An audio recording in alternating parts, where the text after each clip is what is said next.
Mindful Monday, Silver Souls. I was in a cupping workshop over the weekend and I had a lot of really interesting thoughts about the mind-body connection. And it kind of linked together with what I was already planning on talking about for Mindful Monday.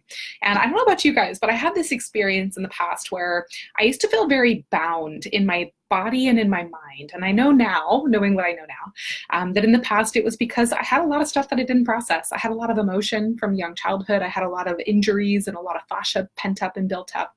And I noticed that this weekend, when I was reflecting on that in this cupping workshop, I realized that something that really helped me to free myself from it was this release, this idea of release, right? And there's all these ways that we can release that we don't always necessarily talk about. One of the ways that I have definitely found useful and helpful for me to release is through physical techniques like massage, cupping, things like that. Then also through meditative techniques. I do a lot of energy work, release work, things like that as well. And what I noticed, the value that that's really brought to me as I've had some time to reflect and work through things myself as well as with some clients, is that I really do have a different level of freedom in my mind and my body these days. When I am on top of my stuff, when I'm doing my release work and processing my emotions, I'm going to cupping and massage and yoga and all of this, I do have a level of freedom in my mind and my body that I didn't have for most of the years of my life and growing up. And I think that it's so important to have something that helps you to be in that space, to be free and to be able to move towards what it is that you want in life so that you don't get stuck in those old spaces or you don't get trapped or become a victim to the stuff that could be clouding your mind or could be clouding your body. And so something that I wanted to share today is just the value of, one, having practices to decompress and to release and to let go, but two, having something that you want to move towards. It can be really easy for our old behaviors and our old patterns and our old programs to come up and try to take place if we don't put something that we want in our future to move towards instead.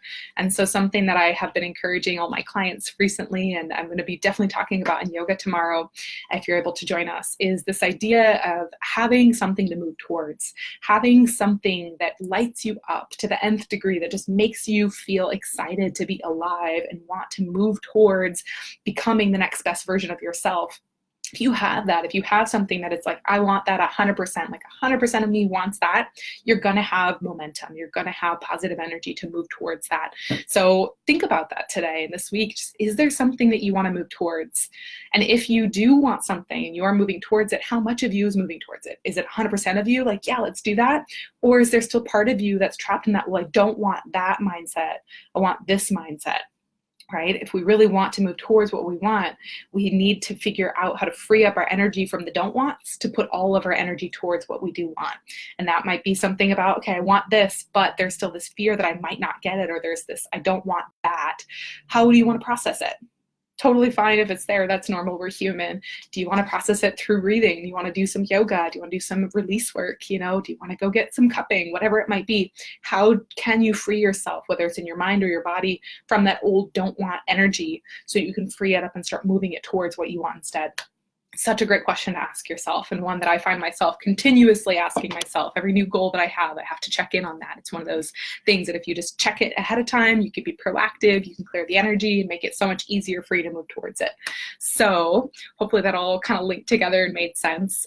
Just some thoughts that I was having on this Mindful Monday and wanted to share with you guys.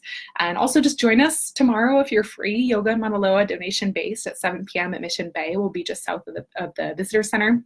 We're going to be talking about this connection, the mind and the body. I've been learning some fun things about the fascia and how it's all connected. And we're going to go through some different practices and techniques to be able to help you feel just really free and clear and empowered in your mind and in your body so you can keep moving towards that ideal reality. So feel free to join us if you are around.